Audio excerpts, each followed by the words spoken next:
All right, ladies and gentlemen, welcome back to the Modjeska Simkins School for Human Rights. Today, May 8th, 2023, is yet another wonderful day for us to learn more about the important and fascinating history of South Carolina. In this case, we're going to be handling the heart of the 20th century, dealing with the fight over education in the Palmetto State, a battle which is still ongoing to this very day. My name again is Robert Green II, Assistant Professor of History at Claflin, and also lead instructor for the Modjeska School. Today is May 8th, Victory in Europe Day, the end of World War II, so something to celebrate there. But also today is a really special class for the Modjeska School. I know I said that every single week, but we have a triple threat this evening of some great panelists that are going to really help us to understand the really important facets of education in South Carolina before, during, and after the Civil Rights Movement in South Carolina.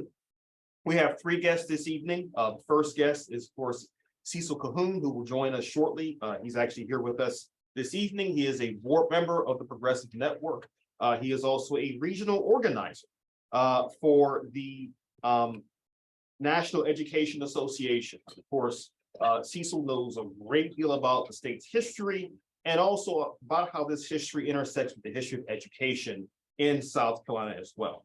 Our second guest is Dr. Millicent Brown, who's been an educator, an activist, and was also an integral part of desegregation in Charleston in 1963. She's going to talk a bit this evening about her own personal experience with desegregation. This is a really important part of the story because so many times in our history texts, it's a school was desegregated and everyone lived happily ever after. That's not quite how it happened. And so we're going to get both the ground level view and the larger view from Dr. Brown. And finally, we have a professor, Dr. John Crangle, who is a political scientist, an attorney, an extraordinaire in understanding the corruption of South Carolina politics. And he's going to help us understand the importance of home rule legislation and how that plays a role in understanding how the state's educational and political systems do work and how they still affect us in the here and now. So without further ado, what I'll do now is turn the floor over to Cecil Cahoon to get us started off this evening. Cecil, come on up.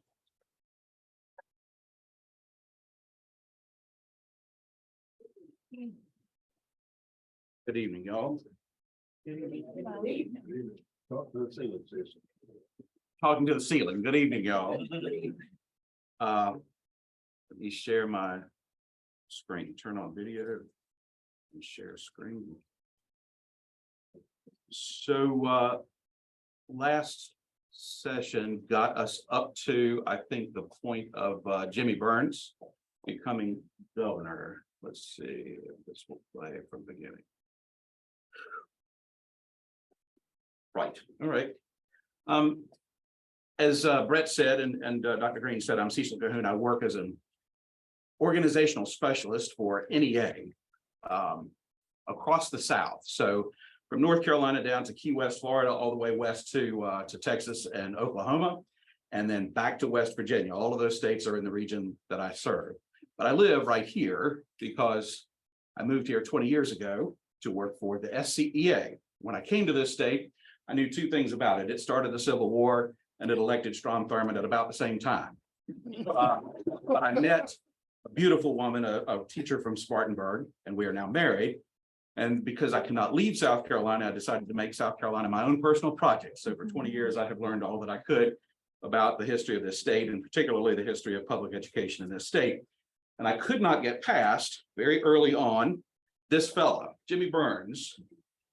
To give you a brief introduction about Jimmy Burns, he was the cousin to Governor Miles McSweeney. McSweeney got him set up in a law firm and introduced him to a man named Bernard Baruch. Bernard Baruch, I pronounced for a long time Bernard Baruch, but he himself emphasized the first syllable in both names. So Bernard Baruch. Bernard Baruch was the leader of Woodrow Wilson's Office of War Mobilization back in World War I. He was a significant financier, one of the wealthiest people, not just in South Carolina, but in the country at the time. In the 1920s, he pulled his money out. He anticipated a crash, pulled his money out of the stock market, so he didn't lose money in 1929 in the crash. And the being introduced to Jimmy Burns was fortuitous for Burns because it made Burns wealthy. Burns followed Baruch's advice, and Burns became a wealthy man early and throughout his life. In 1911, he was first elected to Congress. He served there, you can see, until 1925. In 1925, he ran against Coleman Blease and was beaten in the Democratic primary. But he came back in 31 and won election to the U.S. Senate. During the time that he served in the U.S. Senate, he was allied with Franklin Roosevelt around New Deal policies. But strangely, he opposed the anti-lynching law and was the reason why the anti-lynching law was blocked in the Senate in the 1930s. Fun fact. In 1941, he participated in Roosevelt's court packing scheme. Roosevelt asked him to leave the Senate and go to the Supreme Court. He did so, but his tenure on the Supreme Court is the shortest of any associate justice's tenure on the court, because just 13 or 14 months later, Roosevelt asked him to come off the court and serve in the same role in the Roosevelt administration that Bernard Baruch had served in Woodrow Wilson's administration, first leading the Office of Economic Stabilization and then leading the Office of War Mobilization. In 45, Roosevelt died. Truman became president. Truman appointed him because Burns had been, in effect, the assistant president under FDR for a long time. People thought FDR was going to appoint him vice president to run for re-election in 44. Because of opposition primarily from unions who said that's not going to fly, Roosevelt opted for Harry Truman instead of Burns. So Truman becomes president, and because of Burns's role in foreign policy, Truman makes Burns Secretary of State. However, after just a couple of years, their relationship sours somewhat. So Burns leaves the executive branch, comes back to South Carolina, and bides his time for 2 years until he runs in 1950 for governor of South Carolina. Now, during the last decade that Burns served in the executive branch, a lot was going on in South Carolina, having to do with public education. In 1941, Governor Burnett Maybank, a name that may be familiar to you, because if you're familiar with Bernie Maybank Jr. Was the head of the state's Board of Economic Advisors for a while, a very important role. Burnett Maybank commissioned a study that showed 19 counties lacked a high school for Black students. Only 8 buses carried Black children to school statewide. Burnett Maybank did nothing in 1941 in response to these disparities. In 1947, Governor Strom Thurmond and the legislature commissioned another study, a statewide survey. This one was completed by the Peabody College out of Nashville, Tennessee, and it was overseen by Dr. J.B. White, who had been a school superintendent here in South Carolina. It was released in October of 48, October of 1948. Significant date, October 1948. It detailed differences, what it called extreme disparity, not just disparity, in funding, in transportation, in teacher training, in school facilities, in segregated schools. Why was that a significant date, October of 1948? Because you may recall, 48 was the year that Strom Thurmond bolted the Democratic Party and ran as a Dixiecrat for president of the United States and got some electoral votes. In 1947, South Carolina spent $221 per white pupil in the state, only $45 per Black pupil in the state, 221 to 45. Few new schools had been built since World War I. You can guess who attended the new schools that had been built since World War I. Rural schools were much worse off than urban schools because there was such variable electric service and plumbing and fewer teachers living in rural communities. The Peabody survey said you're going to have an investment of $90 million to improve school building facilities statewide and to bring schools closer to the national average in school buildings and equipment. That was in 1948. While Thurmond was governor, Thurmond did nothing to respond to the Peabody study that was issued that year. In 1950, the State House commissioned a minor study of its own through a committee looking for a way to minimize the costs that had been developed by the Peabody study. The legislature had not supported sales tax increases in the past, but in its report, the State House leadership suggested that it might, emphasis on might, support a small, emphasis on small tax increase to fund limited, emphasis on limited, school improvements. right? In 1950, Burns was elected governor. In 1951, in January, he becomes governor, right?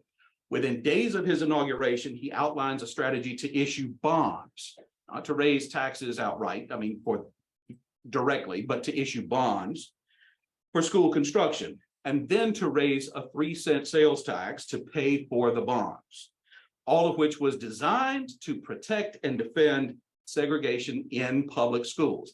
This is 1951. Remember, 10 years earlier, he had served just a year on the Supreme Court. And over that decade, he saw the direction that the Supreme Court was going in, and he anticipated that if segregation came to the Supreme Court, that the Supreme Court might overrule segregation in public accommodations. He made no secret of his motive. He said it plainly and clearly. When he requested this of the legislature, the Speaker pro tem was Fritz Hollings.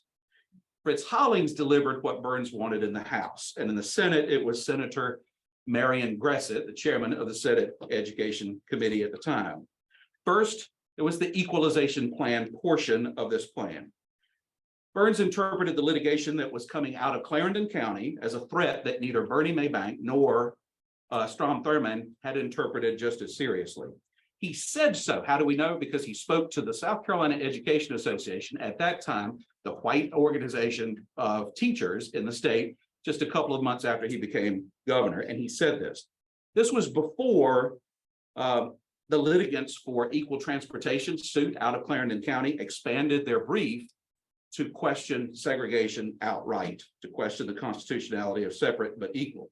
Burns saw this coming, though. He said so.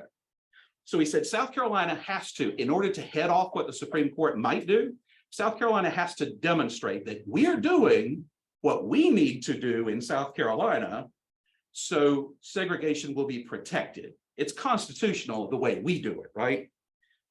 So in order to do that, he said we have to address this inequity in funding and the number of and the quality of public schools for Black students. His intention was to prevent this adverse court decision in Briggs v. Elliott. He wanted to present evidence to the court that separate but equal was a valid public policy, at least here in South Carolina, so there's no reason to overturn it. In February, he asked the legislature to pass February of 51, he asked the legislature to pass a $75 million bond package for school construction, and then, secondly, to raise a 3-cent sales tax to repay the bonds. This was immediately unpopular with the public. White leaders opposed paying to educate Black children. It's plain and simple. That's what they wanted. They said they did not want to build new schools unless the courts forced them to build new schools. If the court forced them to build new schools. Black and white citizens asked for food and clothes to be made exempt from this new 3-cent sales tax. Black citizens opposed the state sales tax because it was a response to Briggs v. Elliott. They said they understood. You're just trying to play rope-a-dope here. We don't like what you're doing. So let's just follow what happens in Briggs v. Elliott. The public generally hated it, and Burns faced an uphill climb with lawmakers. Legislators said it was too much, too big, too expensive. Remember, the Peabody said you got to raise $90 million. This plan is $75 billion, and lawmakers still said it's too much. We can't handle this. Lawmakers said there was too much emphasis on Black children. All this benefit goes to Black children. What are you doing for our little white children? Poor little white children in South Carolina. You're leaving them behind, right? Equalization was not their legislative priority because they were not persuaded yet by Burns's prediction that legal segregation itself was in danger. They held out hope that the court would not overturn segregation. Burns went further, though, than any governor had. He pledged publicly, he made statements in public, that if the legislature would implement his plan, and the courts ignored this demonstration of good faith in defense of separate but equal, if the court ultimately declared segregation unconstitutional, then he would lead the legislature to abandon the state constitution's mandate for public schools altogether. This a bridge never before crossed, right? Let's see. Well, you see in April of 1951, you see that the Clarendon County plaintiffs did revise their brief to challenge separate but equal. The General Assembly did enact the equalization plan as a result of that. Within weeks, they did this. Burns appointed the State Educational Finance Commission to oversee the issuance of bonds. And then attorney Robert Figg built this equalization funding into his defense against Clarendon plaintiffs. Just as Burns told him to do, Figg went to the court and he said, there's no reason for you to overturn separate but equal, because you see what South Carolina is doing. We've just passed bonds. We're going to raise $75 million. We're going to take care of our little black children in South Carolina. No need to overturn segregation here, right? Before I go any further, I want to draw an analogy.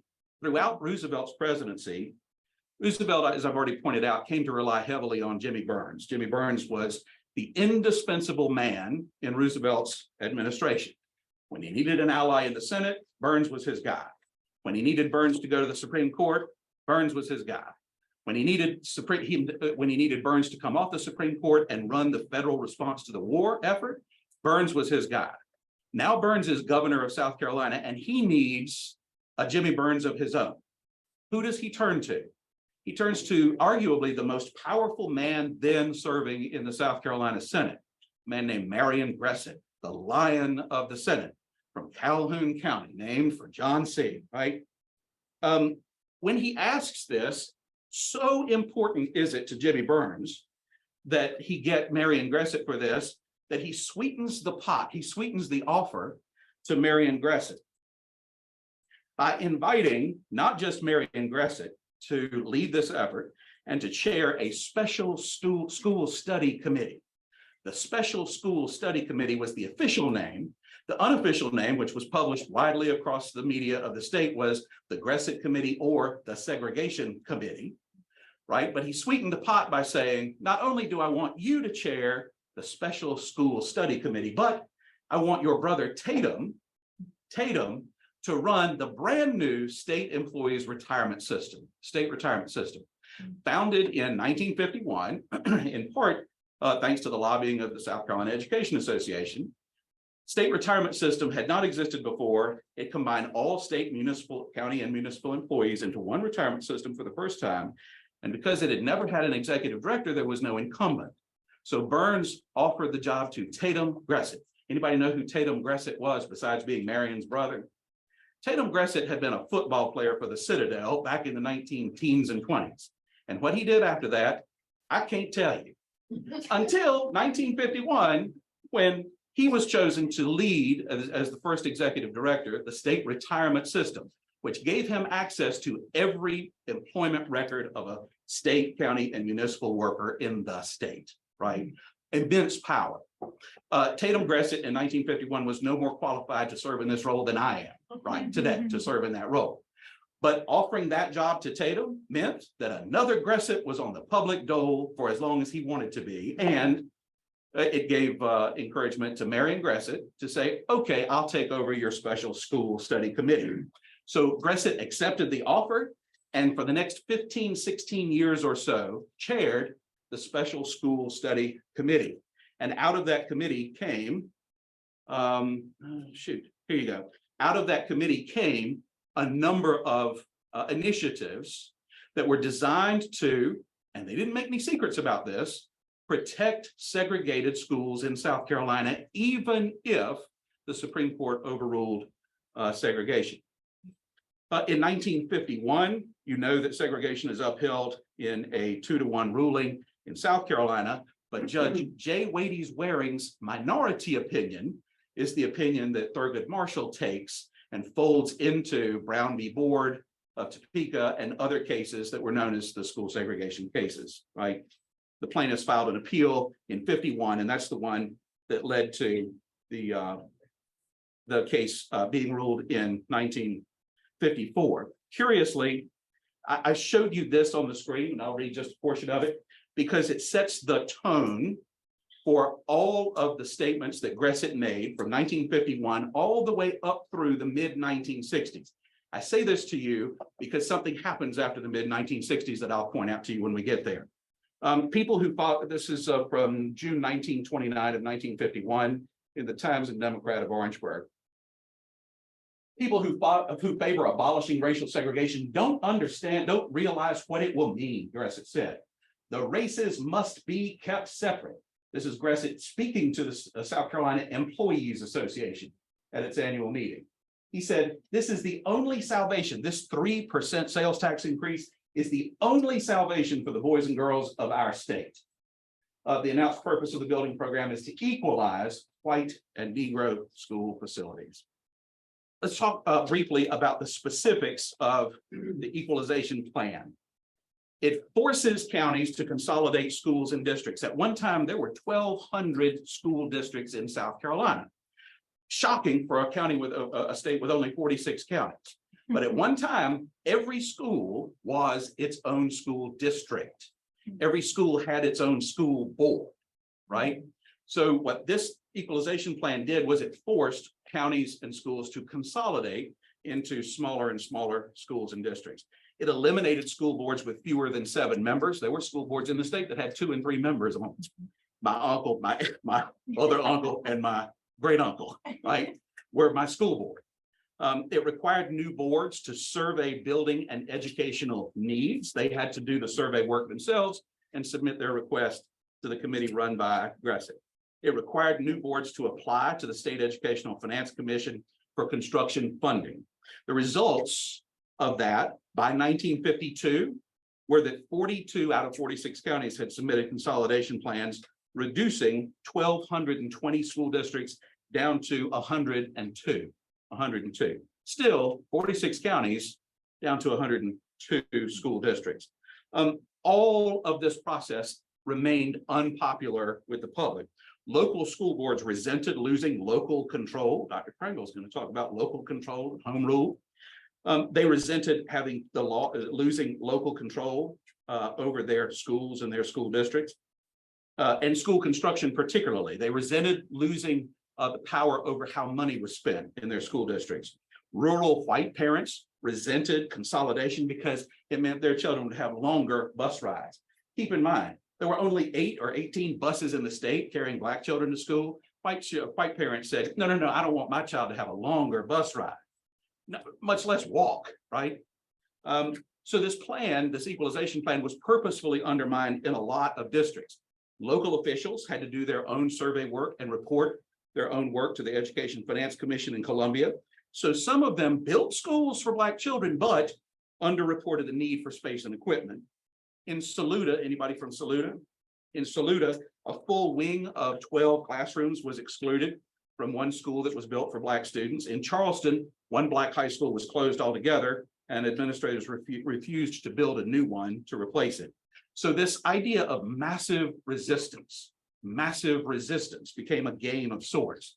This commission stopped funding applications for white school projects if a district had not also submitted an application to build schools for Black students. So some districts like Lee County didn't apply for funding for 2 full years after the funding became available to it. Other districts responded by applying for funds to build a Black school or schools, but then cut funding for other needs like local allotments to teacher salaries.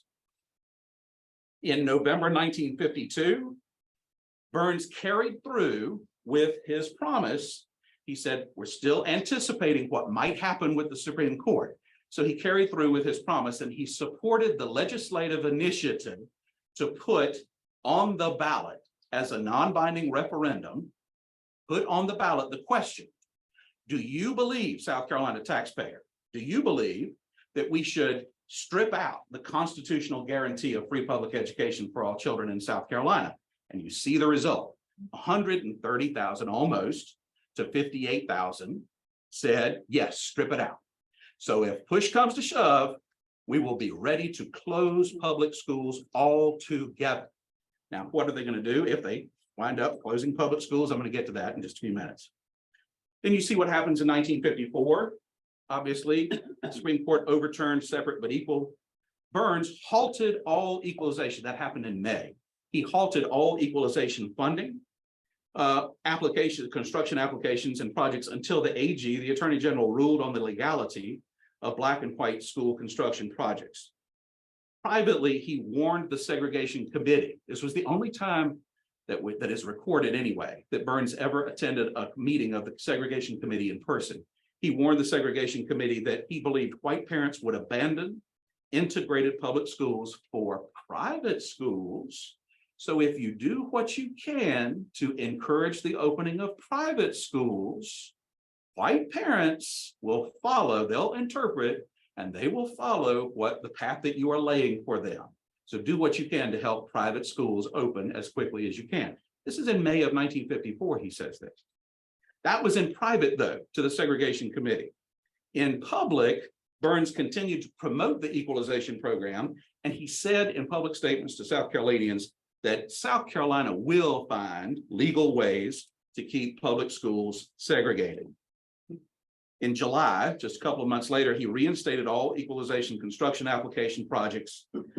In fact, Burns and Gressett theorized that if Black parents believed that their schools were equal to white schools, they would continue to support segregation rather than integration.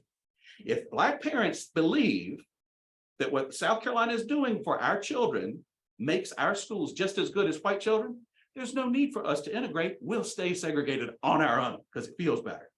This is their theory behind the scenes. So long as the NAACP, Burns said, and Gressett said, gave these parents no reason to pursue additional litigation, like taking away this money. If you don't give the NAACP a reason to meddle, they'll stay out of it, and Black parents will do what you need them to do. Black parents would not instigate or follow what the NAACP had started. Based on that theory, Burns and Gressett went back to the legislature and asked for more money to increase the original bond of $75 million, now up to $135.5 million, which the legislature approved. Burns left office in January of '55. So he was succeeded by Governor George Bell Timmerman. George Bell Timmerman then got to preside over the administration of the additional $62 million in construction funds. This is a chart based on research done by a woman named Rebecca Dobrowski that shows numbers of schools that were built with the first wave of Equalization Act funding by grade level. So you can see how much of that $75 million in bonds was spent to build brand new Black schools for Black students primarily. No, not primarily, schools for Black students, period, versus the number of schools that were built for white students, et cetera. And you see the ratio there, 259 to 96. That was with that first wave of $75 million in bonds, right? Now here is, as you continue through, you can see all the way through 1962, the numbers of schools that were built with that, with the funds from that first Equalization Act. And their, well, the last screen showed the level of the school, but here's the total number of schools. Some of you live today in school districts where the schools built in 1951, 52 through 62 are still the school, right? Because so few have been built since then to replace those schools. So if you go to those schools, you're going to see, you know, holes in the ceilings, you're going to see inadequate HVAC, inadequate plumbing, et cetera. It's an inadequacy in every way.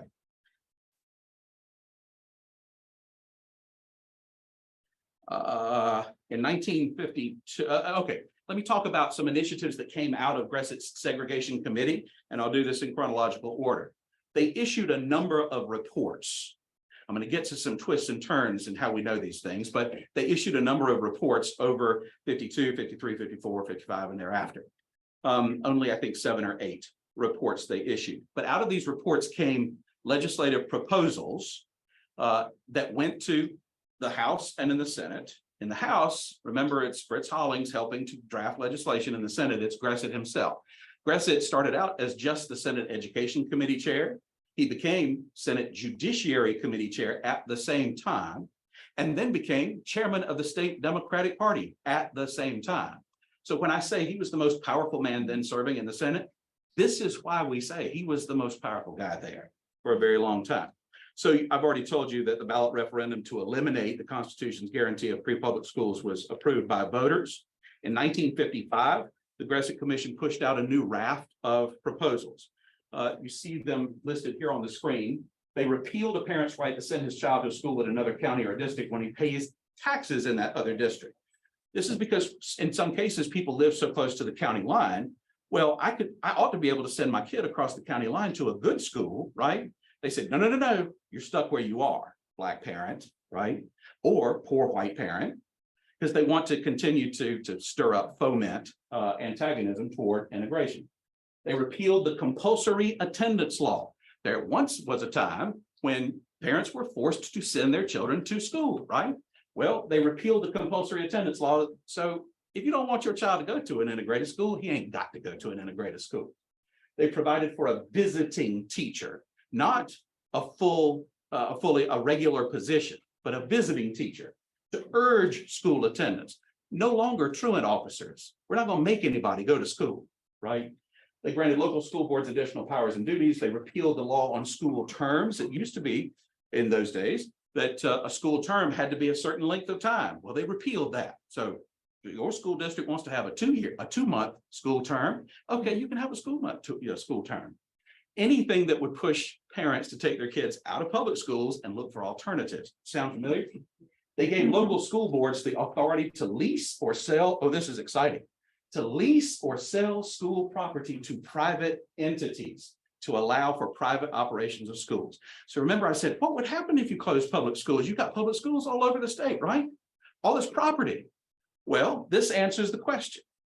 So if a local school district wants to sell a school that is now closed to a private entity, let's say if we were talking about 2023 companies, a Walmart or a fill in the blank, then that company could buy the school and open a private school that is no longer subject to public laws, public regulations, right?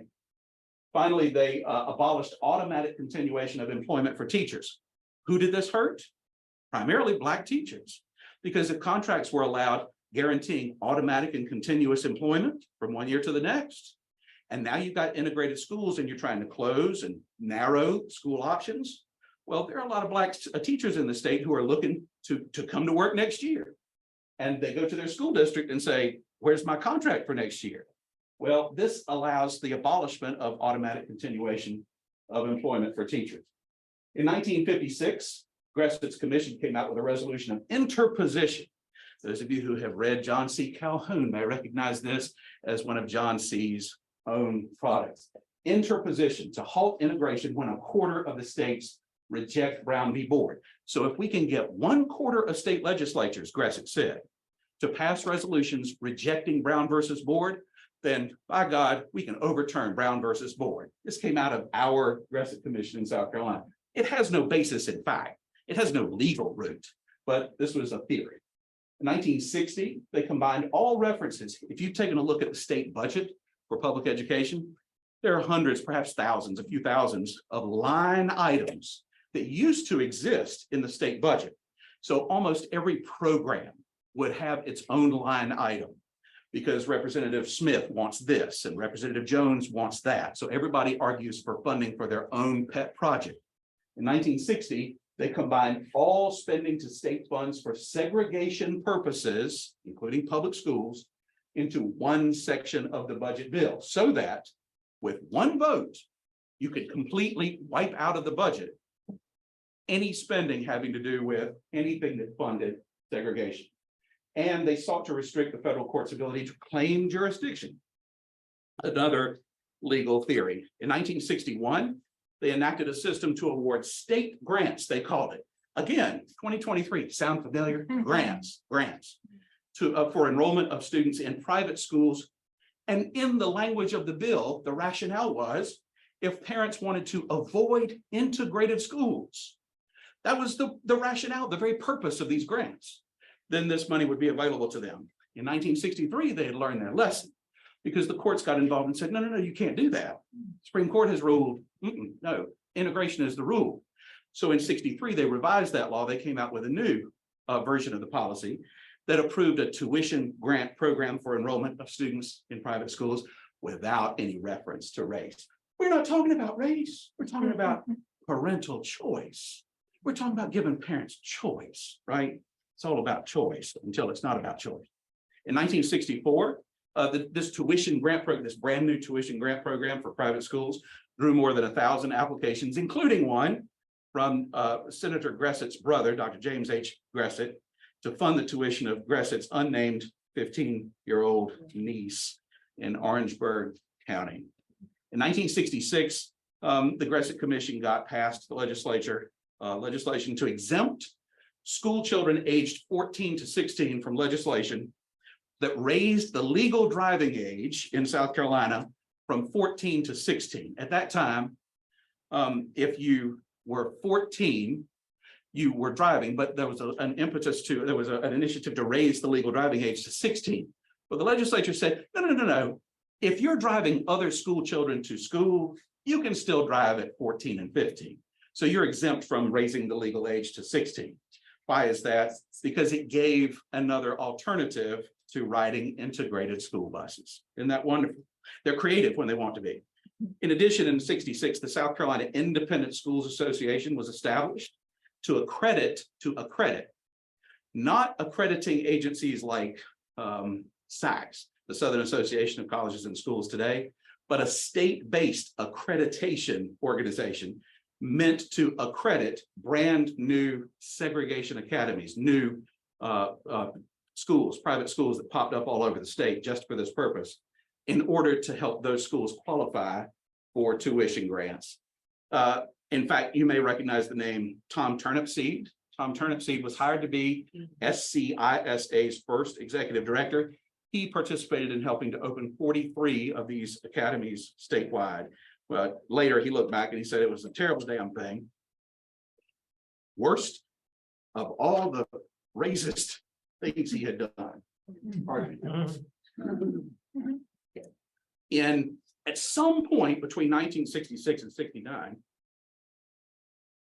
Gressett's segregation committee dissolved quietly. How could it be that in a 3-year period it dissolved quietly and nobody knew? Because they stopped issuing reports. And when litigation was filed, and of course cases were taken to court, and attorneys for the plaintiffs like the NAACP and others asked for minutes from these meetings. This is a public committee. It had members of the legislature on the committee, but it also had members from private sector on the committee, business people on the committee. And when the plaintiffs said, we want to see the minutes, the attorney for the committee had to admit in court, no minutes were ever kept of any of our meetings. No minutes. So the only record we have are the few reports that they issue. That's it. The sanctified message that came out of the commission during all those periods of time. And you see the years that those reports came out. They called them interim reports. If you go to Marion Gressett's own archive at the Caroliniana, you will find it scrubbed clean to the bone. For a man who served 50 years in the legislature and was the chair of so many important initiatives, chair of the state Democratic Party for so many years, you would think, oh my God, there would be hundreds of linear feet of boxes of records. One box. It's a paper box, the kind you buy from Office Depot, a paper box, and it's not even full. I have looked at it myself. It's not even full. It's shameful. Which means somebody took the time before those papers were shipped to the Caroliniana to scrub them clean. Ain't nothing, even the marrow is gone. That is, however, not the end of the story for Burns and Gressett. In 1972, Burns died in April. Just a month or so later, his monument was unveiled. If you've been to the State House grounds, you know that on the corner of what is it, Senate and Gervais? Sumter. Well, not Senate, it's Sumter and Gervais. There you go. Well, there's his bronze monument, looking so studious and solemn. It replaced the monument that is now way back, like they're ashamed of it, way back at the back of the State House grounds, of the monument to the Confederate mothers, the women of the Confederacy. They put it all the way to the back, and they put Burns up front. The same spring, Tatum Gressett, finally having given up the ghost, had earned all the money he could from South Carolina. He retired from the state retirement system. Marion Gressett that spring was elected president pro tem of the Senate. The Senate districts, Dr. Crangle will talk about this, were redrawn. And when the Senate districts were redrawn, Senator Marion Gressett of Calhoun County became now senator of a new district that included Calhoun and part of Orangeburg County, which meant now for the first time ever, this man who had led segregation efforts in the state for so long was now the senator from South Carolina State University. And to hear Marion Gressett talk about it, a Black man in South Carolina never had such a good friend as Marion Gressett was once he became the senator for South Carolina State University. And here begins what I call the Great Revision. I told you earlier I was going to get to a little trick that happened sometime in the late 1960s. From 51 to the mid 1960s, no one took a back seat when it came to rhetoric. Not even Strom Thurmond beat Marion Gressett when it came to talking about justifying and defending segregation in South Carolina. But once the rules changed and Marion Gressett now had to represent Black voters, now all of a sudden, Marion Gressett says, no, it was never about preserving segregation in South Carolina. It was about going through integration peacefully. It was about eliminating or preventing all of that violence that you saw taking place in Montgomery and Selma and Mississippi and Oxford and such places as that. And take a look, in South Carolina, you didn't have any violence in here. Ignore what happened in Orangeburg in '68. We didn't have any violence in South Carolina. And it's because Marion Gressett was the Black man's best friend. And he helped us get through integration peacefully, quietly. In 1979, you may know if you've been on the state house grounds lately, the South Carolina legislature appropriated money to build a new Senate office building. And when it came time to put a name on that building, taking a look at who else's names were on the property, Calhoun and Brown and Blott and such, who but Marion Gressett should earn the name of the Senate office building. So in '79, they named it for him, and then 1984, he died. However, that still is not the end of the Gressett story. And to get to the end of the Gressett story, I have to go back just a step. In 1964, you know what the National Education Association is. It is the largest union of educators in America. Because of the South, because of segregation in the South, prior to 1964, the NEA, which existed nationwide, had Black and white members outside the South, but in the South, it had only white members. In the South, the American Teachers Association, the ATA, had state affiliates across the South, and those were the Black educators in public schools in the South. In 1964, a decade after Brown v. Board, NEA and ATA entered into a merger agreement. They unified, they became one. And that year, they asked all of their Southern affiliates, their Southern state affiliates, including here, to unify as well. So all of these state affiliates went through a unification process. In South Carolina, it was completed in April 1 of 1968.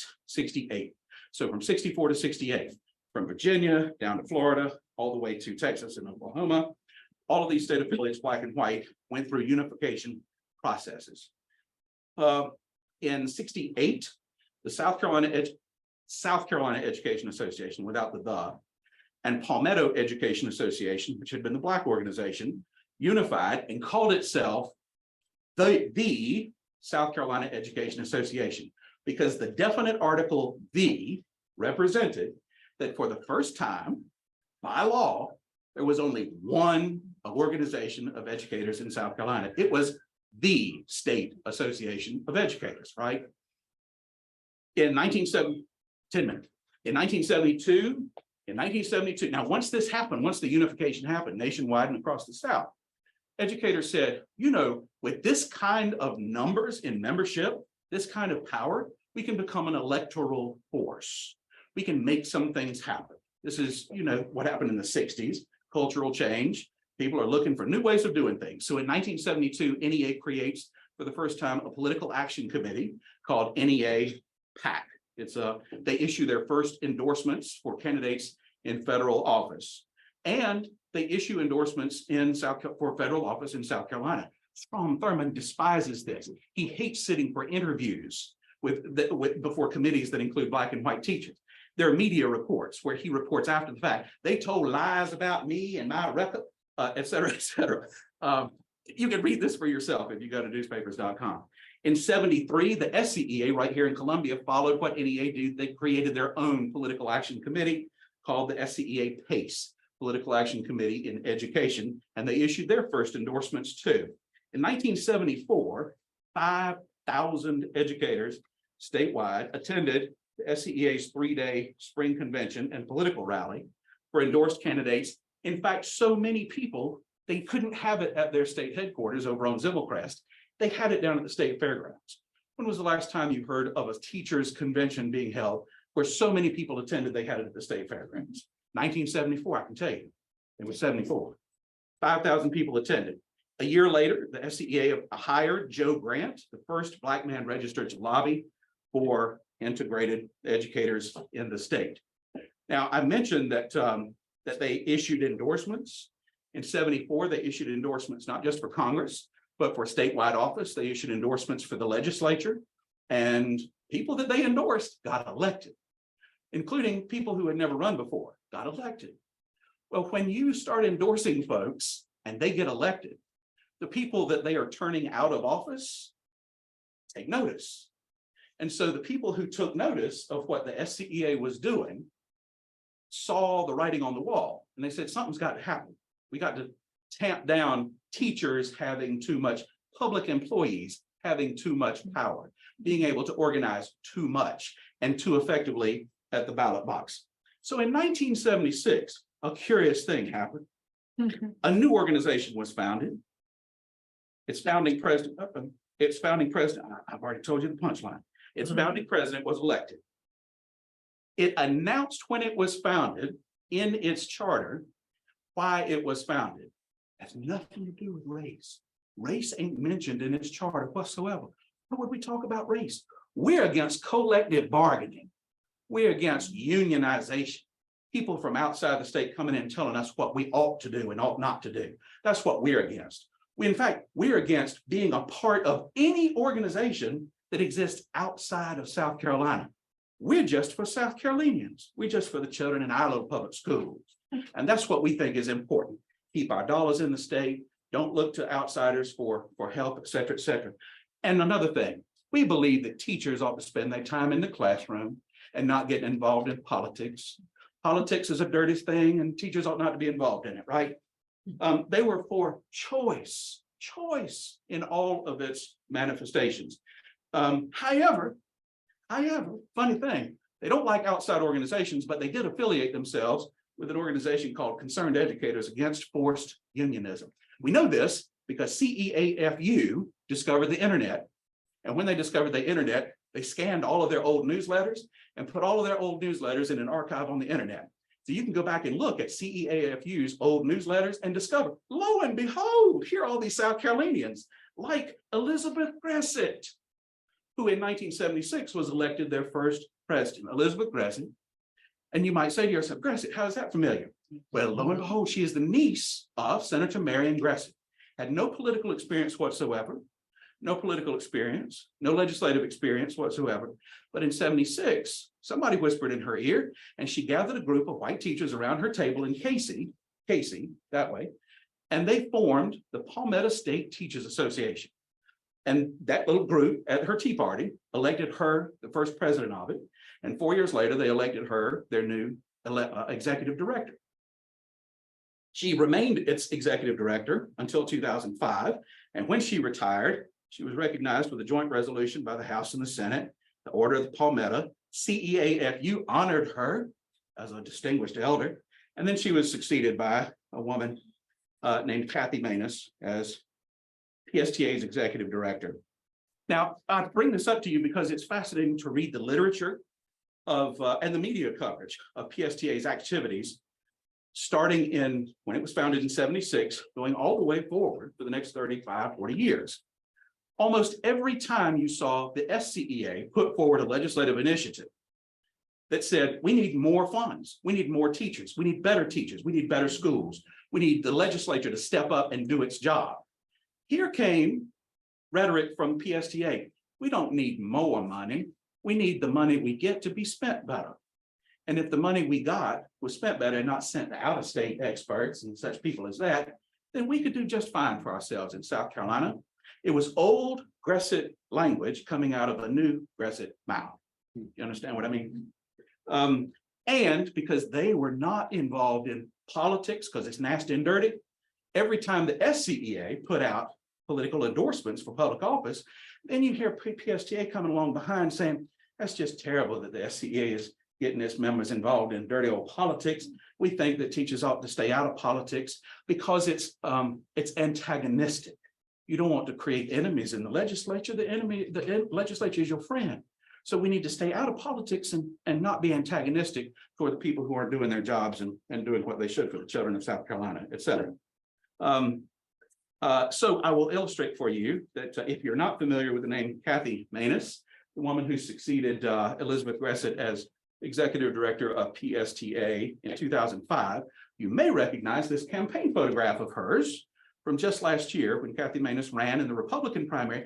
Funny how educators ought not to get involved in politics, except the executive director of PSTA, who ran in the Republican primary for state superintendent of education. Of course, she was beaten in the Republican primary for state superintendent of education because, as Harry Truman said, when you give a man a choice between a real Republican and an artificial one, they'll go with the real one. And the woman who ran against her, Ellen Weaver, was propped up by Jim DeMint, funded with his little organization, Palmetto Promise Institute.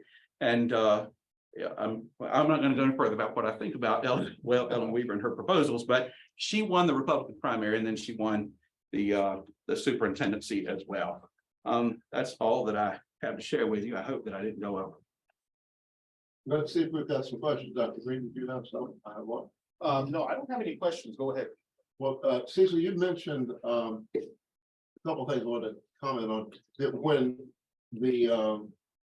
the Briggs case went from being about buses to being about equality. Yes. That was the Judge Waring's suggestion, wasn't it? It wasn't Waring's suggestion. In fact, Waring's brought Thurgood Marshall to his chambers.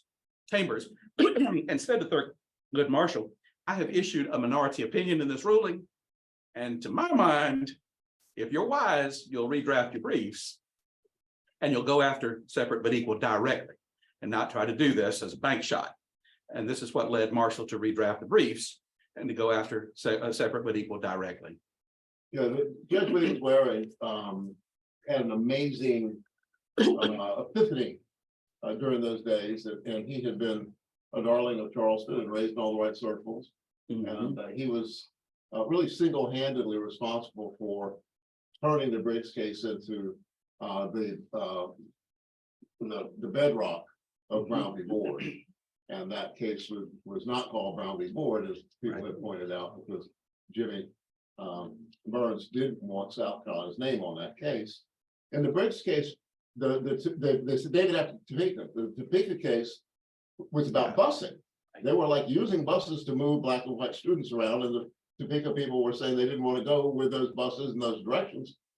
The Clarendon case was not only was the problem not about busing Black children, there were no buses. The Black families bought buses and asked for gas money and couldn't get anything. And so it was a much more egregious case. And the argument was that we should have something that was more of a case that wasn't so shocking. And so and there's more about Ladies Waring's in the study guides that we sent out. And I think we found some stuff that we can also share because it's a significant fellow. But the other point was that Tom Turnipseed, who Cecil mentioned, has presented on this issue several times since we've had the school going, and Tom passed away last year, and he was a very animated anti-racist once he got the message, and was a founder of a group called the Center for Democratic Renewal, and he was a state senator for a while. And the counties that had the white flight academies, the segregation academies, Fairfield County is one that still to date has about 98% of the white children in the segregation academy there. And if you look at, and we have, over the time that we've been doing the school, we've had lists of counties where those segregation academies are still in effect. Some of them changed their name from like the Jefferson Davis something to some local thing. But that segregation is still quite profound across rural South Carolina where those academies were built. There's a beautiful example in Orangeburg, beautiful in this sense. Orangeburg Preparatory's most famous alumna is now known as the Honorable former Ambassador Nikki Haley. And Nikki Haley was enrolled in Orangeburg Preparatory Academy the year after the merger between two former segregation academies in Orangeburg. So one school building served K-8, the other school served 9-12.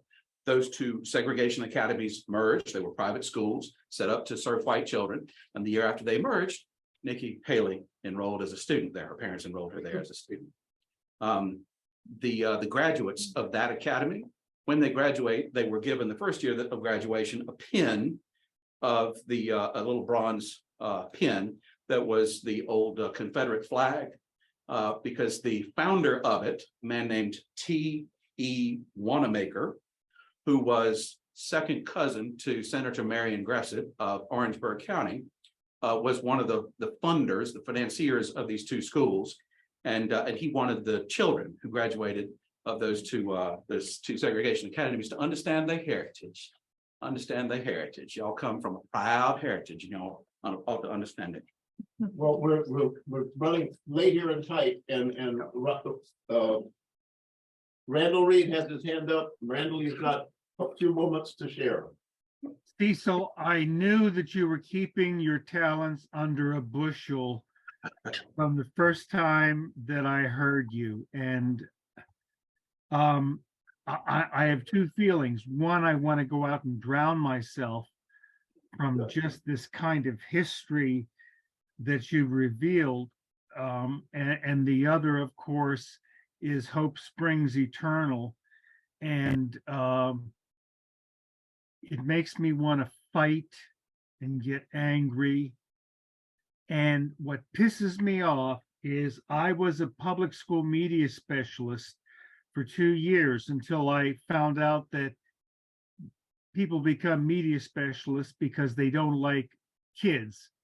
And I like kids. And I was given a choice, and no one ever said to me at this new teacher meeting, wherever it was in Lexington County, that you could go to SCEA or you'd go to Palmetto, and it was just, one or the other, and with no clue as to the history. So not only do I want to drown myself, go to the streets, I also want to kick myself in the butt. Once again, Brett, you've done it to me. I'm done. Thank you for sharing, Randall. Thank you. Dr. Good, you want to introduce? Yes. Well, first of all, again, applause for a great presentation there. Dr. Brown's presentation will really help to add what this looked like on the ground in South Carolina. As I mentioned earlier this evening, Dr. Brown, of course, was one of the first children to desegregate schools in Charleston in 1963. Since that time, she has been a tireless advocate for human rights in South Carolina. She's also worked as an activist and as an academic. And I am deeply pleased and honored to introduce Millicent Brown to our class this evening. Dr. Brown, the floor is yours.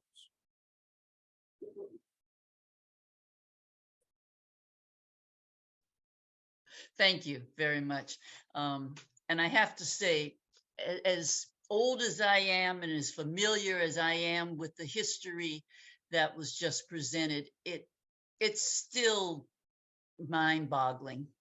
Right, Marjorie? Yeah, I mean, we know it, we've heard it before, but I certainly appreciate the diligence with which you have drawn all of these things into context.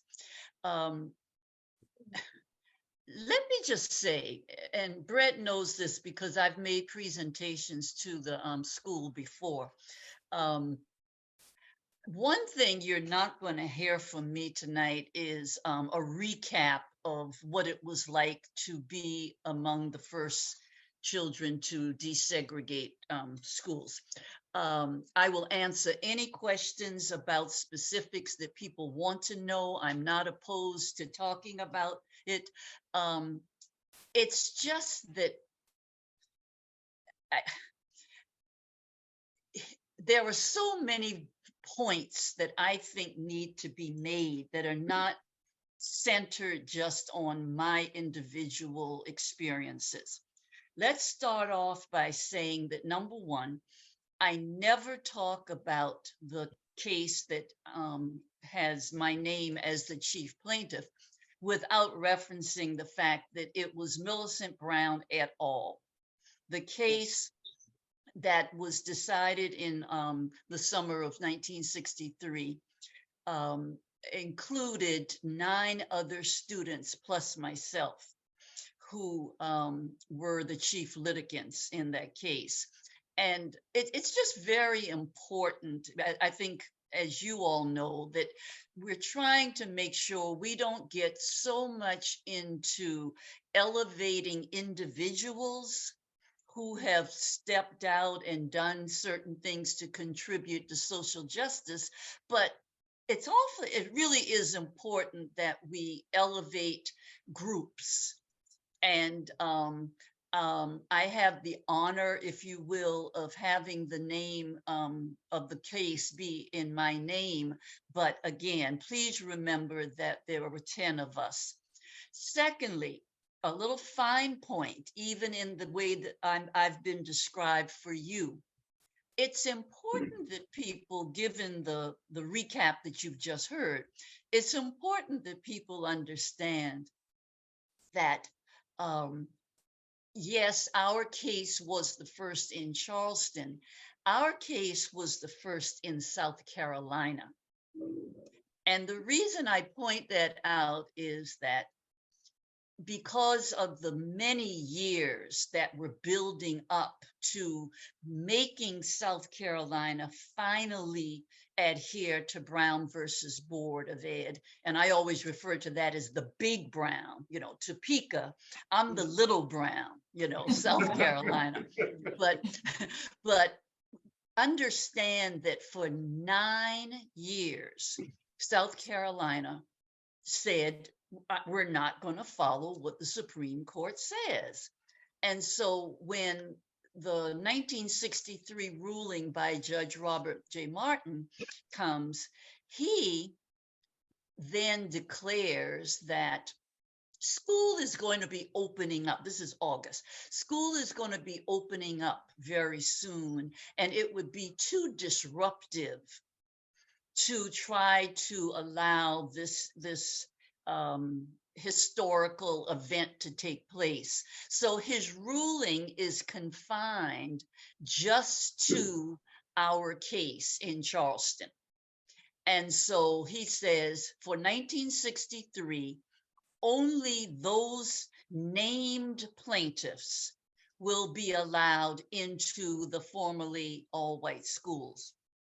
The reason I make sure that we recognize not only that 9-year period where South Carolina was so resistant, but I want to also make sure you understand that whether it was Rock Hill, Spartanburg, Greenville, Sumter, Beaufort, Florence, Orangeburg, Columbia, all over the state, young people who had been involved, especially in the demonstrations, the picketing, the sitting in, all of the stuff that was going on prior to the 1964 Civil Rights Act being passed, these students were poised to go into their local schools because we thought when the decision came down, it would apply across the state.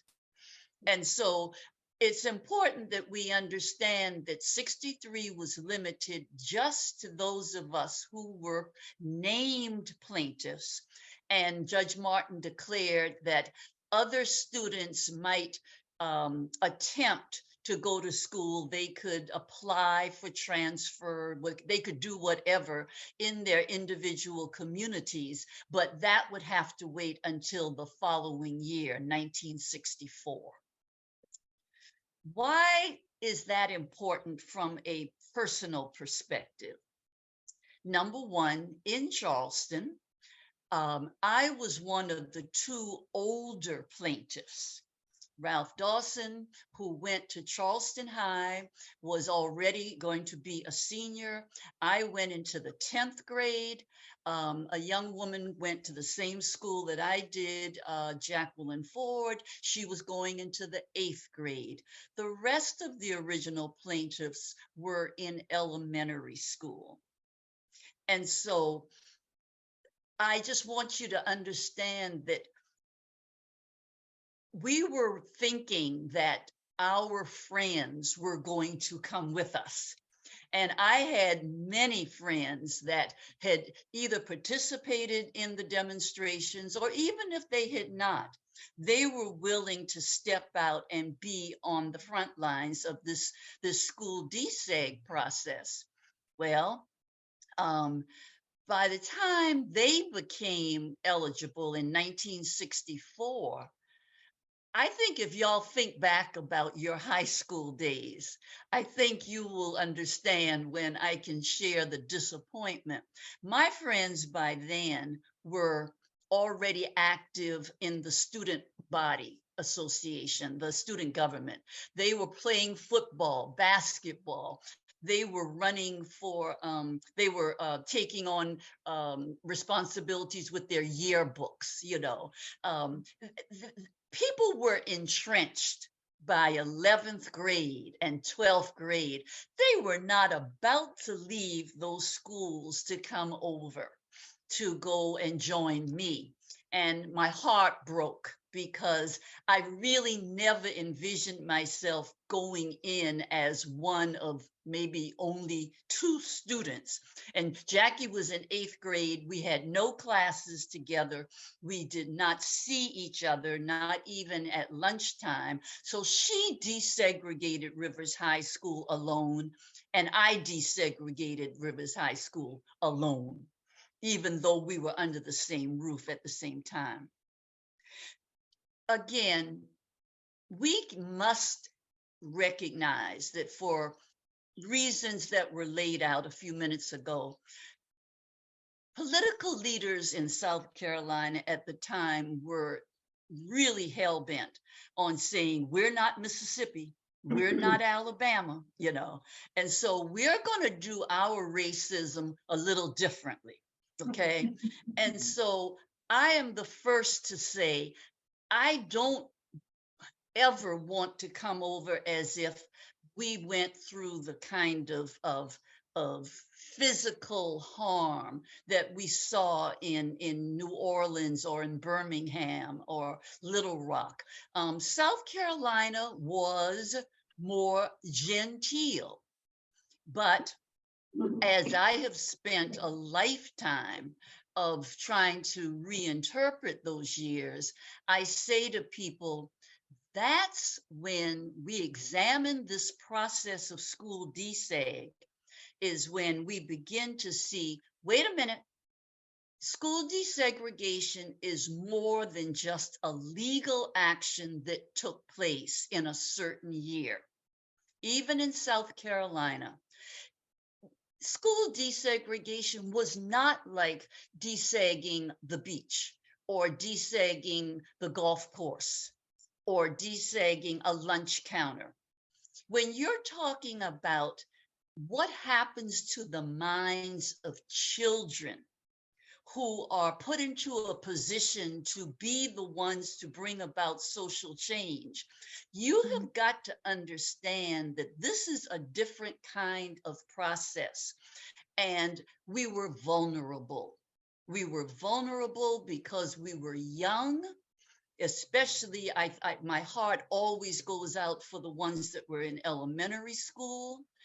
And so we have to say, as I often do, that the concept of whether Black lives matter, we have to understand that let us extend that, not just to the students that fought the horrible dogs and the federal troops and everything, but there was a psychological battle that many of us in South Carolina were fighting. And that was, we did not really know what this DSEG thing was all about. We knew it was our civic obligation. Most of us were pretty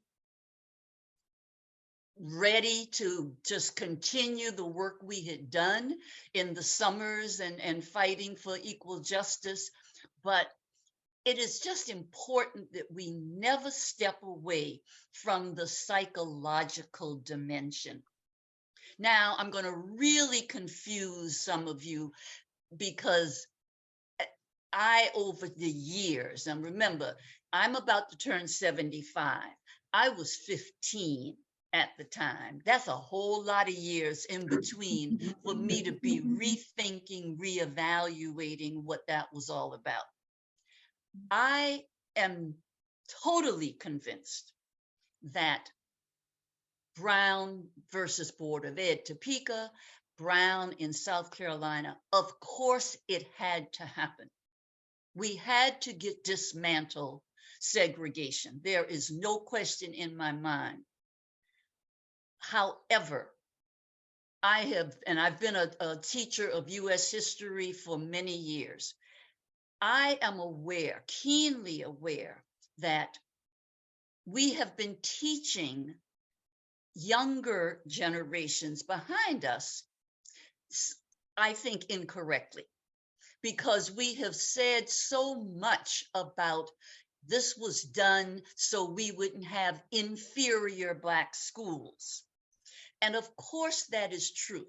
But I am here to tell you, and I think some of you will appreciate this from your own experiences, we have never given credit to the excellence that was happening in many Black schools. Black teachers who throughout the country did not have a lot of professional options. Our best and brightest, our intellectuals, our most talented teachers were in the classrooms. And so it is unfair to talk about school desegregation only as if you don't go to school with white people, you are not going to be well educated. Now, we know that the funding and the facilities and the resources were nothing but disparate. And we understand that burden. And we know that rural communities especially suffered from lack of resources. But I am saying to you, those of us who are trying to teach this history accurately, we must add to the conversation that we need to know more about the all-Black schools. Do not assume that they were just completely ensconced in inferiority, because if we don't give them credit for the preparation, even under the most limited circumstances, if we don't give our Black teachers and administrators in schools and neighborhoods and parents credit, we move on to the post-segregation era where you encounter young people that I have taught who say, Dr. Brown, you talk about your all-Black school experiences before integration. And when we hear all-Black, all we think of is inferior. And I am just saying, no, wait a minute, where'd y'all get that from? And I realized they were so young, they bought into what many of us did, and that was to teach them that the reason for desegregating was Black schools were so inferior that that's the only way you were going to achieve anything. And we have to make sure that is corrected and never presented in that way. One of the things that I use to make that case is that at the time of the 1950s struggle moving on into the 60s. We had to understand that Black parents and Black communities had an economic argument. They were saying, not we want to go to school with white people.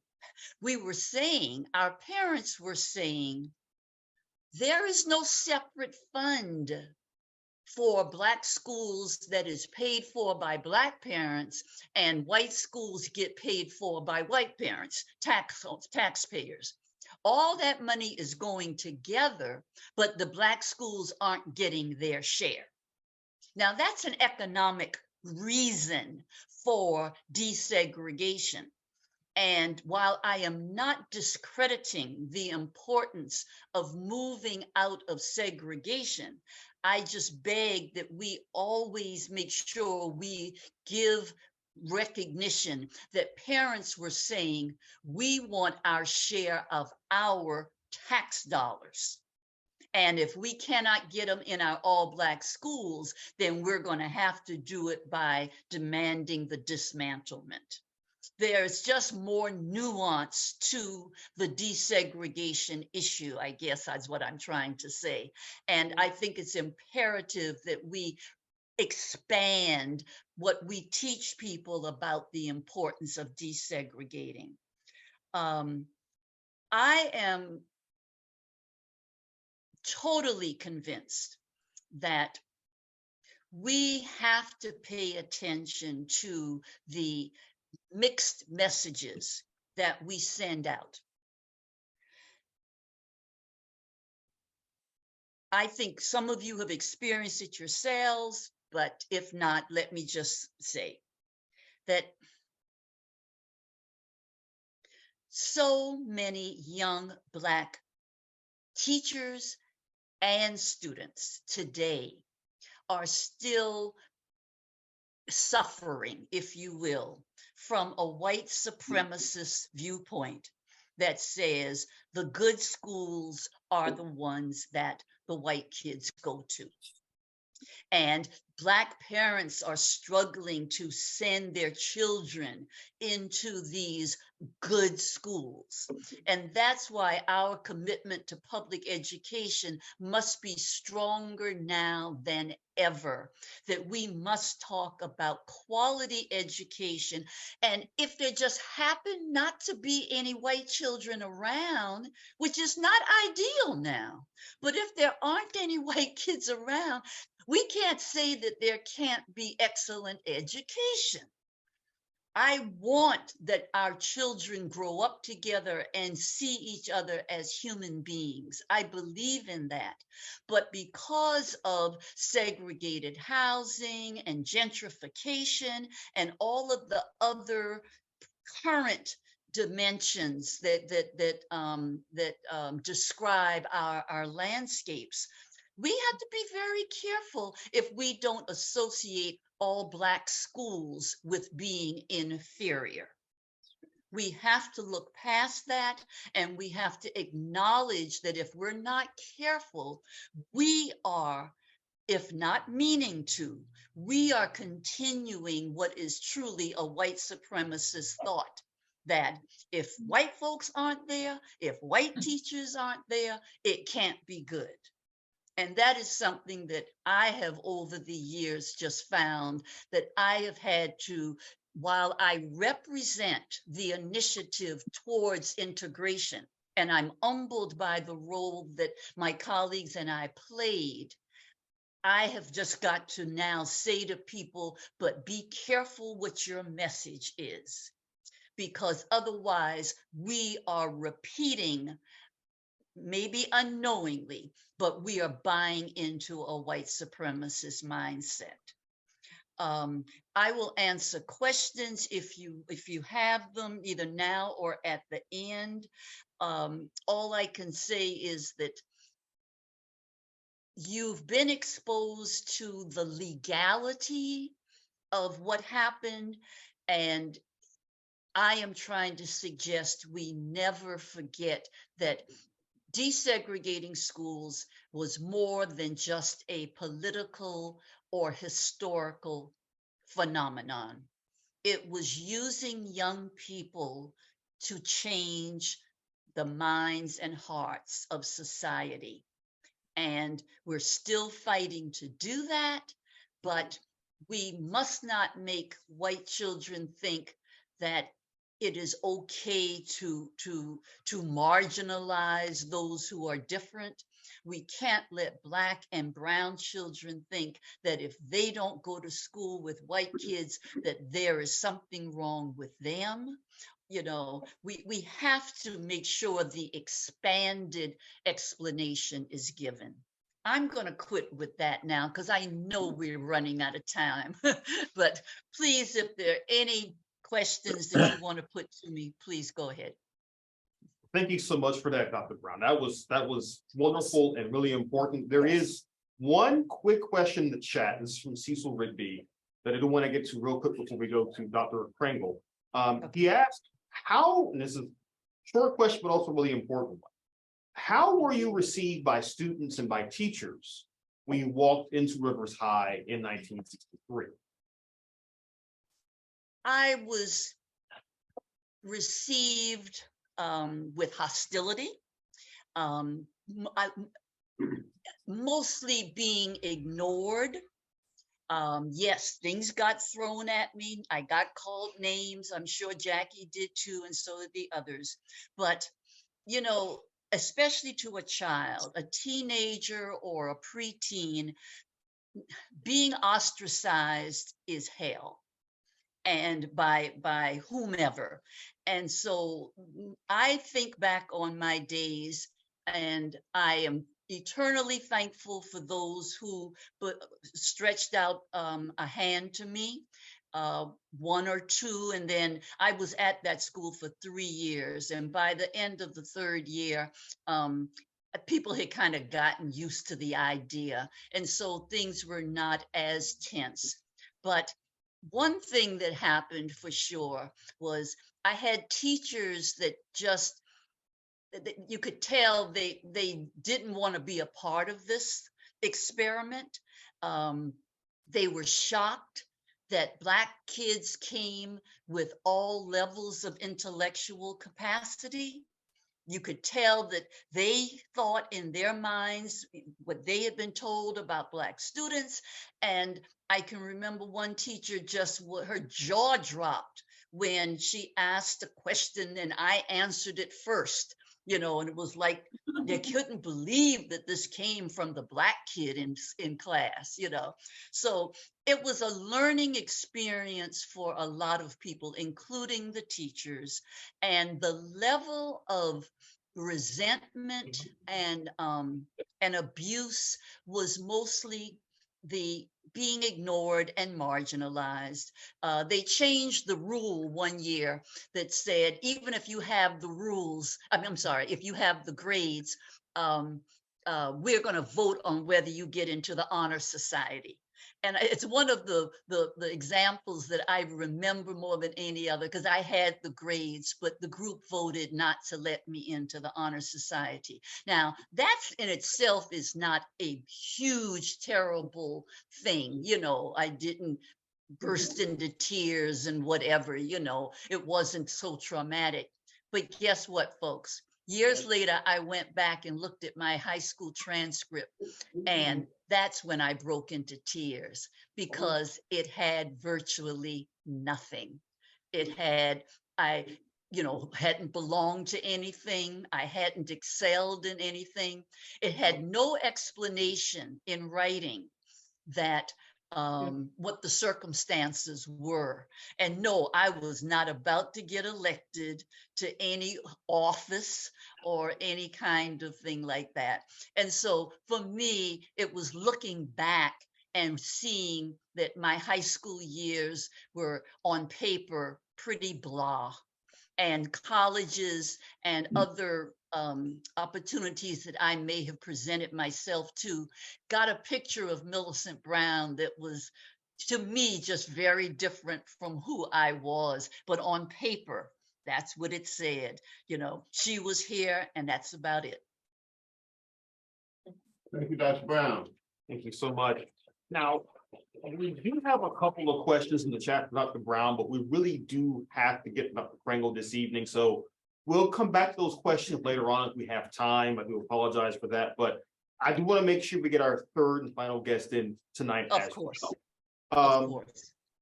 Now, John Crangle, of course, has been a stalwart champion of open and honest government here in South Carolina. And tonight he's going to talk a bit about home rule and how some of these laws on the books today in the here and now relate to the things that Cecil Cahoon and Millicent Brown talked about this evening. So without further ado, Dr. John Crangle.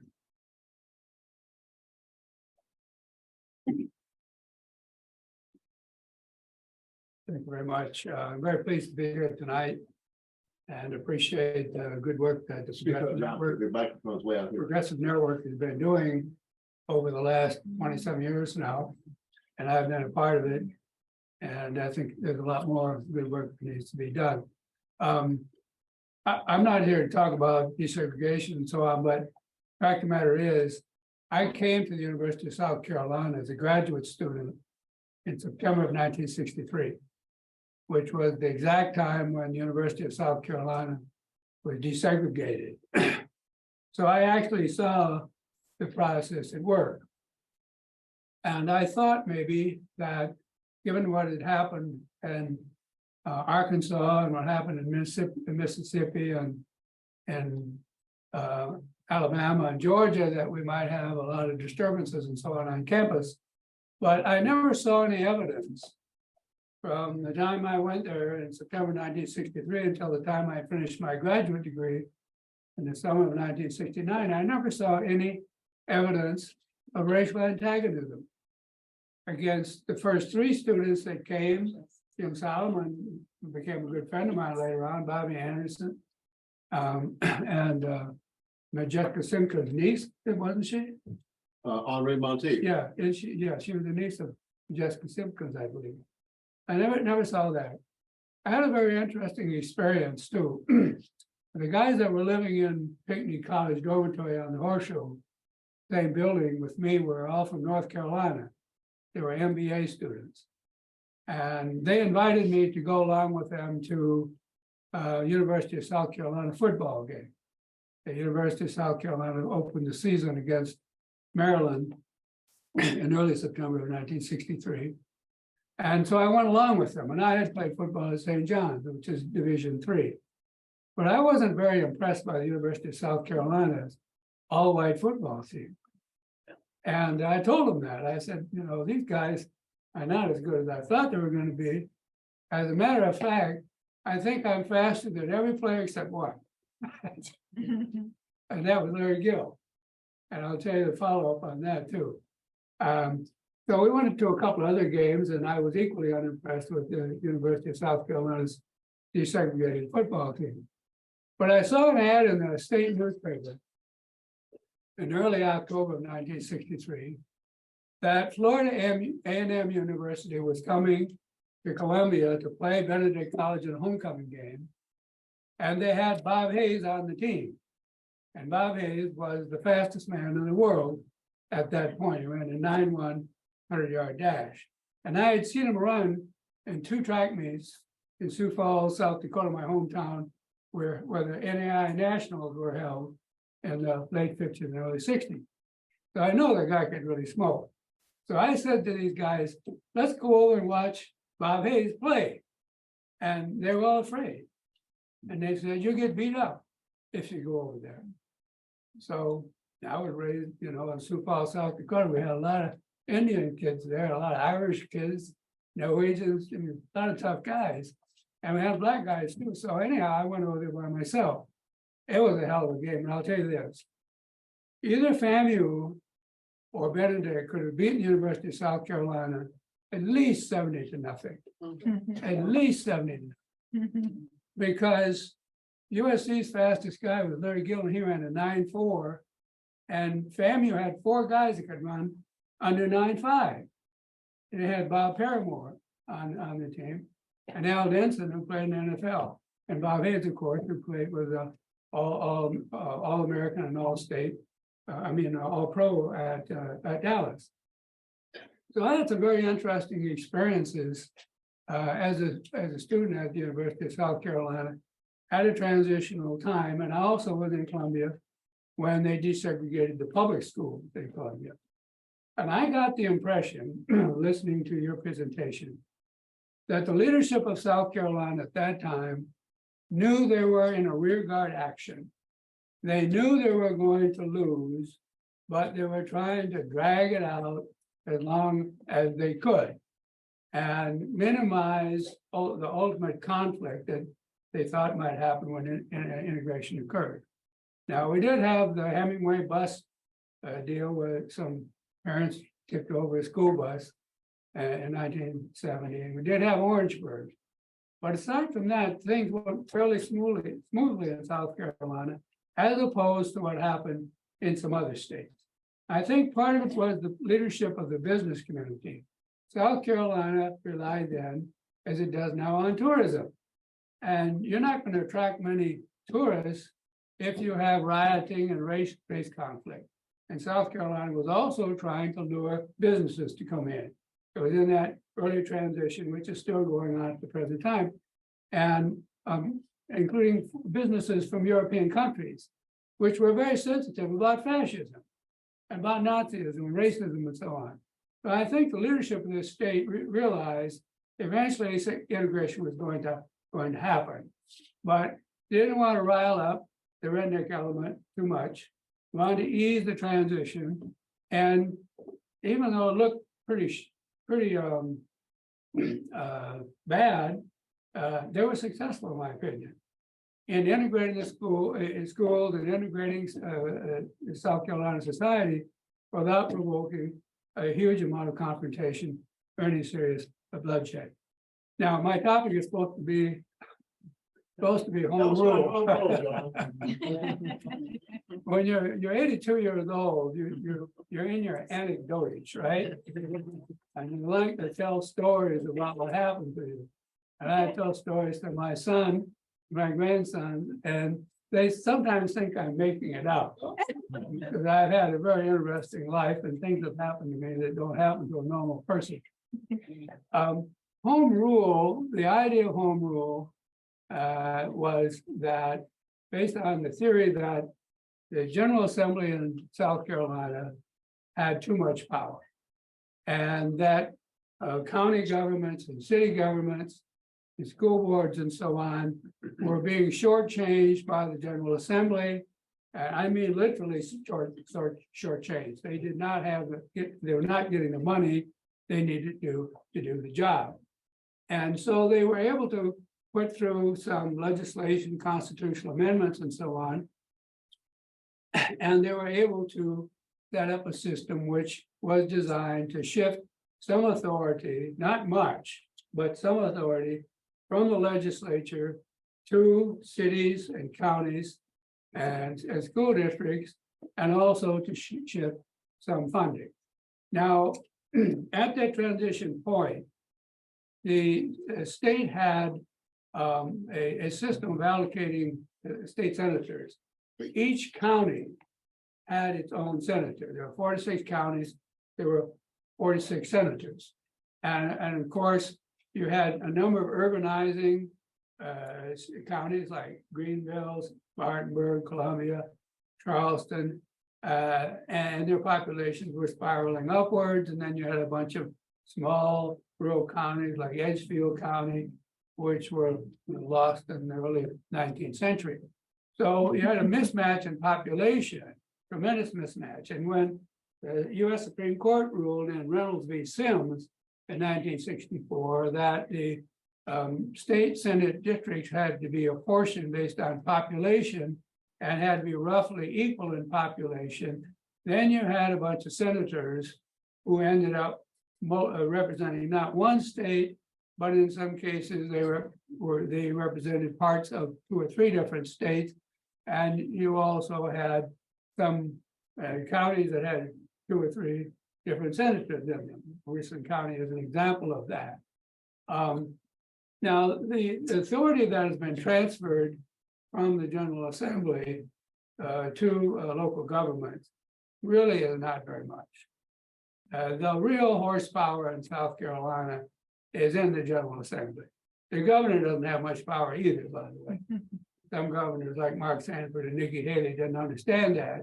But the governor in South Carolina is weak, and the court system is really weak too, because all the judges, except for your probate judges, are elected by legislators. The magistrates are appointed by senators or nominated by senators and approved by the county delegation. And then the governor actually does the appointing process. What I see with local government is that the local governments have oftentimes been captured by special interest groups. And it's easy to do too, because whereas if you're trying to capture a US senator seat, some of them are spending $100 million a pop. So the big interest groups have to put a lot of money into an effort to try to capture a US Senate seat in South Carolina, North Carolina, or South Dakota. But when it comes to city council, county council, you get your representation cheap. And for a few $1,000s, you can buy a city council seat, you can buy a county council seat, you can buy a school district seat. What happened in the city of Columbia in the last few years, in my opinion, is this. And I ran for the city council 2 years ago, too, by the way. So I kind of saw from the inside out. The real estate interests recruited and funded directly and also by dark money. They recruited a number of candidates who ran for the city council and got elected. So you ended up with 4 of the 7 Columbia City Councilmen are real estate guys, okay? And Joe Taylor was one of them. He just died in December. And then his replacement, Peter Brown, who was recruited by Rickman, is also in cahoots with them. So we have the same situation. And what do they want to do? Well, they want to give tax breaks and special exemptions to real estate developers so they can build hotels and all the rest of it. And the county council, you see somewhat the same process at work. They voted that they were not going to give tax exemption for FN to expand their operations in Columbia. And then a couple days ago, they did a revote and said, no, now we are going to give them. Now, I don't know how much money was involved in changing their minds, but I suspect there was some. A lot of these local people on these county councils, city councils, and school boards are really small timers. An awful lot of them are people who never held public office before. They don't have any political experience at all. That's different from the legislature. If you look at the state legislators, the majority of them have had some previous public office. They were county council member, they were city council member, they were school board member. They had some familiarity with how political process is supposed to work, about compromising and so on. But the local people oftentimes are novices, and they're more easy to manipulate, and they're more conflict prone. We have 3 school boards in Richland County that specialize in tearing each other's hair apart. Okay? It's like going to professional wrestling at the township auditorium, right? Where they fight like bobcats over relatively trivial matters, and then they have to fire a superintendent every year or 2. Okay, they regard that as part of the ritual, where they have to have a human sacrifice, throw the superintendent out in the street, and give him $600,000 to walk. Okay, and then bring a new one in at $250,000, and he's probably got about the same life expectancy as a fruit fly. It's a terrible situation, but it's because you have very mediocre people without prior political experience running for public office, and many of them are there for the money. They're not there to do good things. They're there for the money, okay? And I had a big argument with Joe Walker, who was on the county council, and he was missing about half of the sessions of the Richland County Council. And I live in his district. So I called him up and I said, Joe, the record clearly shows that you're missing half of the council meetings. And what's the explanation for that? He said, I'm your constituent, I have a right to know. He said, well, I got 4 children, young children, and they require a lot of attention. I just sold one business and started another business and so on. And I said, okay, look, I was an attorney before I retired. That's a business. I've got a son and grandchildren. I understand the burdens of that. But if you can't do the job, resign, okay? Because you signed up for it. And if you didn't realize when you ran the first time, you realize now you can't do the job. I said, you need to be concerned. Somebody might file an ethics complaint against you. I didn't say I would, but he did. So he called me up about a week later and said, I want to tell you, I'm not going to run again. And he stepped aside. So sometimes as a citizen, if you feel these local people aren't doing the job, you need to get on their butt. And you don't need to apologize about it either, because they're your people. You're paying their salary. And if they're on there because they like the health insurance, Joe Walker had 6 people on the county health plan. 4 kids, his wife and himself. 6 people on the county health plan. He's getting retirement, okay? He's getting paid his salary even though he only shows up for work 50% of the time. That's a pretty good gig, right? And in addition to that, a number of these local people have credit cards. The Richland County School Board has 42 credit cards floating around, and people boogie on the money. The Richland County Council has credit. Not all the county councilmen have credit cards, but some do, and they're partying on the money too. Dolly Myers was going to Greece and going to Chicago and spending all kinds of money. I filed a complaint against her. She's an attorney. I filed it with the disciplinary council and said it was pretty obvious to me that what she was doing was illegal. You're not supposed to use those county credit cards to do personal travel. You're supposed to use them only for office-related expenditures. It's not, a carte blanche to enhance your lifestyle. And Dolly Myers got indicted on 24 counts, which is still pending right now. And there was, an investigation by SLED at Richland School Board 1. They indicted the purchasing guy on a number of violations of misuse of county resources and so on. So we have local home rule, but I'm not sure we're a whole lot better off than we used to be, because in the old days, the state senator controlled what was called the county supplement. And the county supplement was supposed to be all the money that the county needed to operate for roads and whatever else they needed, sheriff's department and so on. And the senator had to approve it before the legislature could pass it.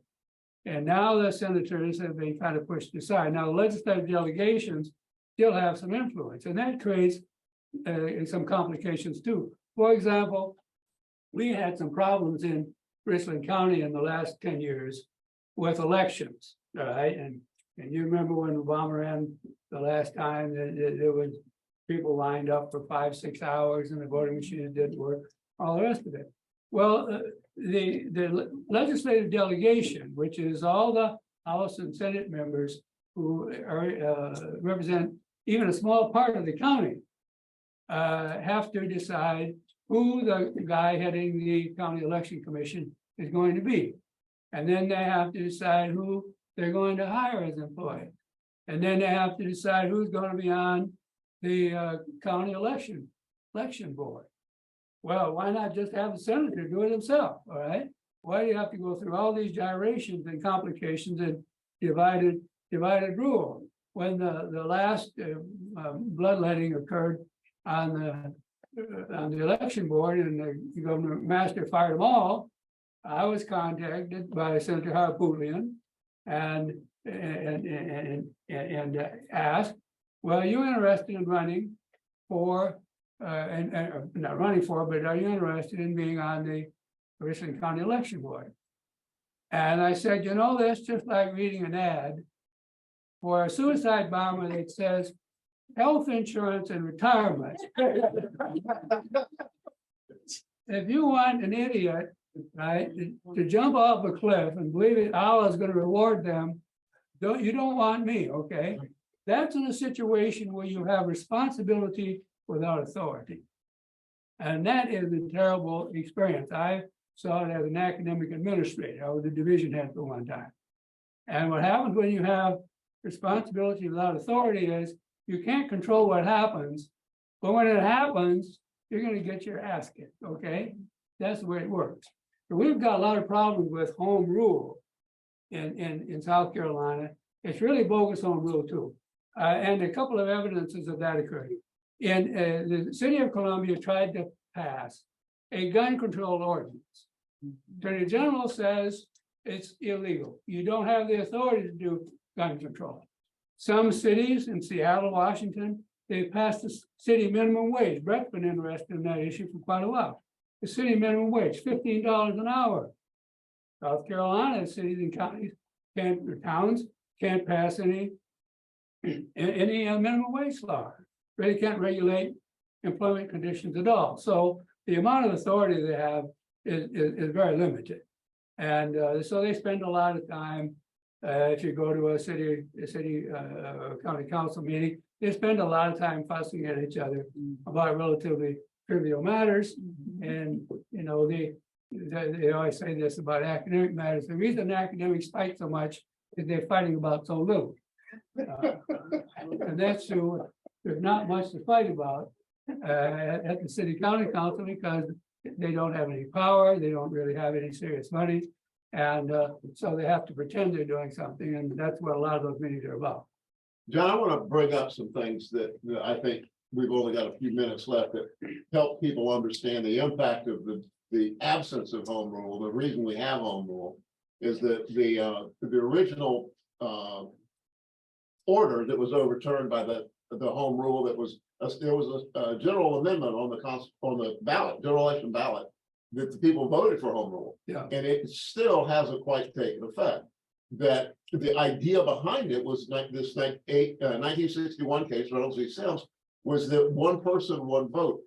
Your vote is equal to my vote, and you have to apportion the representatives of that vote. And if you don't do that fairly, then your vote doesn't equal my vote. And so that was like ruling out of the U.S. Supreme Court. And I can't remember which judge said that they were looking at these, especially at rural counties that had a senator and, 2,000 people. And the judge said, as far as he could tell, cows don't vote, barns don't vote, but people vote. And so we have to count the people. And so things were supposed to be rearranged so you would have equal weight and that the senator would represent the same number of people. You got to redraw the lines. So it was a big change. And that the Constitution of 1895, which you remember Ben Tillman wrote, with the express purpose of disenfranchising Black people, and admitted he had to disenfranchise poor white people to get it done.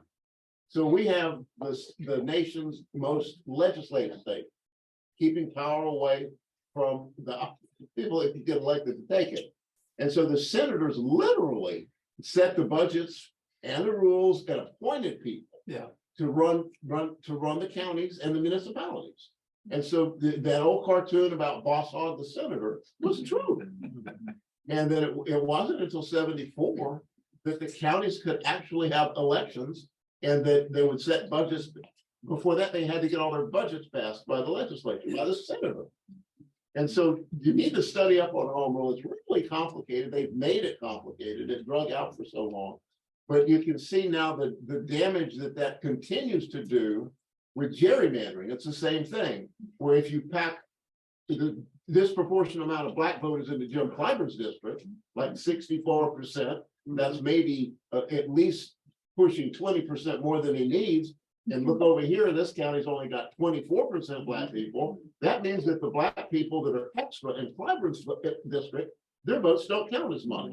And we added up all the Black votes in South Carolina, and because they're packed into districts, they can only elect a limited number of people, no matter how many votes they have. The black vote in South Carolina is worth about 3/5 the white vote now. And so that whole question of one person, one vote that Reynolds v. Sims was supposed to resolve is still a work in progress. And so, John, we need to let people go at 8:30, but Yeah. John, stay a little while and talk Okay. to folks. And Robert, All talk right. about next week. Okay, so first off, let's give a round of applause to all of our speakers. Good evening, right? We can have a power pack class tonight. And next Monday, we are going to be honored to have the great Bill Fletcher Jr. speak to us about how movements of human rights and labor rights have been suppressed for so long by federal and state and local authorities. Yeah, I wanted to, there's got one real important thing about this home rule thing. That John mentioned that I've been dealing with this. So that for decades, the Senate ran the counties. And in 2013, there was a bill introduced to prevent cities from setting, or cities or counties from setting a minimum wage. And we fought that and we lost. And so there is no minimum wage in South Carolina. But at the same part of that bill that came up again was no employee benefits. A city can't pass anything that would be tied to a business license. Like if you've got a hotel in Hilton Head and Hilton Head wants to say, if your workers are sick, they get to stay home and not come to work sick and you can't fire them. So that would keep the fancy plantation places in Hilton Head from being endangered by having sick workers come. So we fought that bill to disallow cities from having sick leave, and we lost because they passed a law that it was introduced in 2013 that Henry McMaster signed in 2017, and they used during the COVID regime that we have a law. We do not only have sick leave, we have a law against sick leave. And so that's the loss of power that is still going on with municipalities and counties. And so it's a fight for tomorrow and the next generation, because the states used to be the laboratory for democracies. Now it's counties and cities. We're going to have that blue county and red county and blue towns and red towns. It's no longer the states, it's local. And we have much more power locally because the mayors understand that, the county councilors understand they're getting screwed because the state, the Home Rule Act says 4% of the general fund goes to the counties and gets distributed. And every year since they passed that bill, the legislature says, we can't do it this year and pass a proviso to ways at $800 million that we were going to give y'all to fix your sewers and your infrastructure. So there's a wonderful opportunity for people like us and just people out there that are scuffling to work on a local level on this issue. And I did want to second Bill Fletcher being somebody that I've known for 40 years now. And Fletcher has been a leader in the anti-war movement and the labor movement and the Black movement. And he's somebody that was born on hard times, put himself through Harvard and decided he wanted to be a laborer. And he recently was the political director for Richard Trump Cup. And so he'll be speaking about the gains, the pluses and minuses of being a radical and how a radical gives the liberals room to make progress. All right, and in the less than a minute that I have left, just want to show really quickly. This is put in the chat. This is Dr. Brown's upcoming book, Another Soldier for Truth: Memories of People, Places, and Events Throughout My Lifetime, forthcoming spring of 2024 from USC Press. Want you guys aware of that. And finally, do not forget this Sunday is Mother's Day, so please call your mama if you can, go see her if you can. Sunday is Mother's Day. So we've got that coming up. And of course, next Monday is Bill Fletcher. The Sunday after that, we'll be discussing the Orangeburg Massacre with Cecil Williams. And the Monday after that, the 60s and 70s in South Carolina and how that links to the rest of the world during a tumultuous age. Cecil Williams is going to be broadcasting Zoom on the 2 Sundays from now. 2 Sundays? Yes. From here. And Cecil's a fellow that started taking pictures. Cecil's pushing 90 now. He started taking pictures as a child. So he is the documentarian of the human rights and civil rights movement in South Carolina. Great time. Well, thank you, Dr. Green. Thank you, John. Thank you, Millicent. Thank you, everybody. Enjoyed it.